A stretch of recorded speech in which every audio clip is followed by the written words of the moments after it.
Oi, gente, Wagner Ribeiro do Frente Rubro-Negra. Estou aqui para falar sobre o jogo da sexta rodada, fase de grupos, no grupo do Flamengo, né? Obviamente que aqui a gente fala do Flamengo.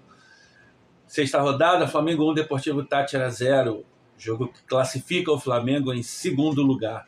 Eu acho que esse jogo é a síntese da campanha do Flamengo nessa primeira fase. Campanha da Libertadores até o momento, né? Porque só jogamos a primeira fase por enquanto. Estamos classificados para as oitavas de finais, mas uma campanha pífia, horrorosa, assim, muito ruim, um grupo fraquíssimo, um dos grupos mais fracos que o Flamengo já pegou. Um dos grupos mais fracos que o Flamengo... Olha, eu me arrisco a dizer que em termos técnicos, talvez eu cometa alguma injustiça aqui, né? Minha memória me traia, mas eu acho que esse era o grupo mais fácil que o Flamengo já pegou, desde que o Flamengo vem se classificando. É a nona Libertadores seguida, né, que o Flamengo se classifica. Então, desde que o Flamengo começou a se classificar assim, seguidamente, não vou falar de muito lá para trás, mas desde 2017, se esse grupo não é o mais fácil, tecnicamente, o mais fraco tecnicamente, tá ali no top 3. Mas que eu me lembre é o pior. Porque, assim, a LDU é um time horroroso, muito fraco. O Central Córdoba é um time horroroso, muito fraco. E o Deportivo Táchira é um time muito, mas muito horroroso. Muito ruim, mas muito ruim. Ah, se defendeu bem ontem. Se defendeu bem, montou a linha de 5 ali. Mas, assim, claro que sempre tem o mérito do adversário. Mas ontem eu coloco muito mais na incompetência.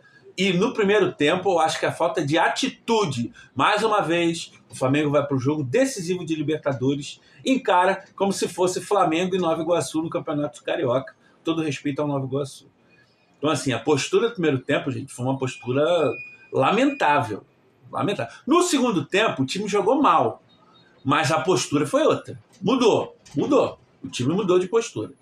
Mas o primeiro tempo foi uma coisa lamentável, lastimável. Mas muito ruim mesmo, muito ruim.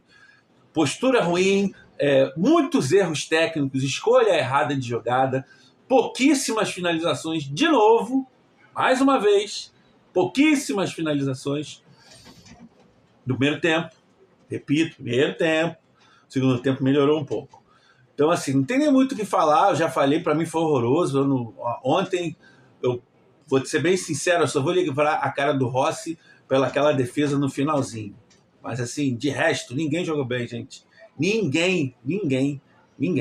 Tá, vou fazer, assim, um cara que é muito criticado, mas que eu acho que merece uma ressalva. O Alan. O Alan fez um jogo bem ok ontem, tá? Ele saiu provavelmente por questão de física, né? Ele estava voltando de contusão. Provavelmente ele não aguentaria jogar, mas o Alan vinha fazendo... Porque, assim, não é que ele tenha jogado muito, não. Mas, assim, ele é tão criticado sempre, ou vinha sendo, né? Apesar de que nesse ano ele deu uma melhorada, mas ele vinha tão criticado sempre, né? Por tanta gente que eu acho que ele merece essa menção aqui que eu estou fazendo a ele. Então, acho que o Alan fez um jogo ok, mas fora ele, gente... Quem começou jogando, quem entrou, gente, não salva ninguém. Não salva ninguém. Um jogo péssimo. Tá, Luiz Araújo, também vou fazer uma ressalva aqui pela falta que ele bateu, muito bem batida. O Léo Pereira pelo gol, fez a finalização difícil, né? Tudo bem que ali é porque ele é canhoto, então ele teve que finalizar daquele jeito. Foi importante que a bola entrou, foi gol. O gol que nos classificou. Mas, assim, tirando essas pequenas menções, fora isso, Wagner, eu não consigo ver nada de bom, assim... E assim, vamos lá, a gente também não pode ficar adorando a pílula, né? Claro que também tem responsabilidade do Felipe Luiz nessa história, né, gente? Se o time entra com uma postura como aquela do primeiro tempo, claro que o comandante também tem... Claro, evidentemente que ele não entra em campo, que quem entra em campo são os jogadores, quem joga o jogo são os jogadores. Mas é dever dele motivar e mostrar para esses jogadores que aquilo ali não é brincadeira, aquilo ali valia a classificação do Flamengo. E o Flamengo deixou de ser primeiro colocado do grupo porque não conseguiu fazer 3 gols no fraquíssimo Deportivo Táchira. Muito por conta desse primeiro tempo pífio, ridículo e horroroso. Repito, segundo tempo a postura melhorou, o Flamengo pressionou mais, especialmente até fazer o gol, né?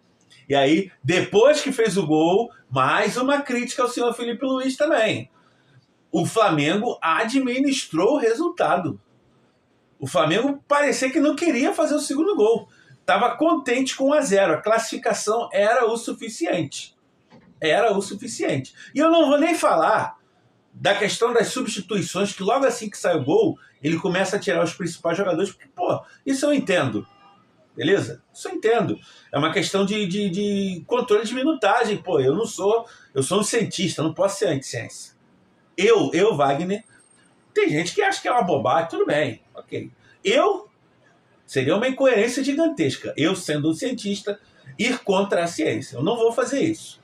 Mas eu não falo nem da questão das substituições. Eu falo da postura do time que se contentou com 1-0. E pior, depois dos 40 do segundo tempo, os jogadores do Flamengo pareciam que tinham cagado. Desculpa, gente. Desculpa o termo horroroso, mas é esse. Parecia que eles tinham se cagado nas calças. Começaram a ficar com medo de tomar o gol, começaram a errar tudo e o Flamengo conseguiu tomar pressão do Deportivo Táchira. A bola dentro da área o tempo todo, até que ocorre aquele lance ali que o gol não sai por um milagre. E, gente, se sai o gol, o Flamengo fosse eliminado, seria justíssimo. Justíssimo. Porque, repito o que eu falei nas primeiras frases aqui desse vídeo. A campanha do Flamengo, até o momento na Libertadores, é ridícula. Ridícula. Ridícula. O Flamengo não levou a Libertadores a sério até o momento. Tomara, ojalá, como dizem os nossos irmãos hispânicos, ojalá que isso mude. Que a partir das oitavas de final, o Flamengo comece a encarar a Libertadores como ela realmente deve ser encarada. Mas assim, desculpa, gente, não é querer ser profeta do apocalipse, mas está muito parecido com 2023 e 2024. Vamos combinar, né? Está bem parecido, está bastante parecido. Bastante, mas muito, muito parecido mesmo. Tomara, ojalá, como dizem os nossos irmãos hispânicos, que esse ano seja diferente. Tomara que sim. Mas enfim, é isso, gente. Não tem mais muito o que falar. Eu acho que ninguém jogou bem, salvo as menções que eu já fiz. Felipe Luiz tem responsabilidade, sim. Tem, sim. Senhor José Boto também, porque ele é diretor técnico. Ele está em contato direto tanto com o Felipe quanto com o elenco. Então, assim, repito, o Flamengo não levou a Libertadores a sério até hoje, dia 29 de maio de 2025, quando conseguiu se classificar para as oitavas de final, em segundo lugar, no grupo mais fraco que ele encarou nos últimos, 10 anos, 9, 10 anos. É isso, gente. Uma campanha ridícula, mais uma atuação pífia. Um primeiro tempo patético, o início do segundo tempo até fazer o gol jogando mal, mas pelo menos com atitude, tentando, e depois do gol, 15 minutos, 20 minutos patéticos de novo. É isso, gente. Saudações rubro-negras, um abraço, valeu, até a próxima.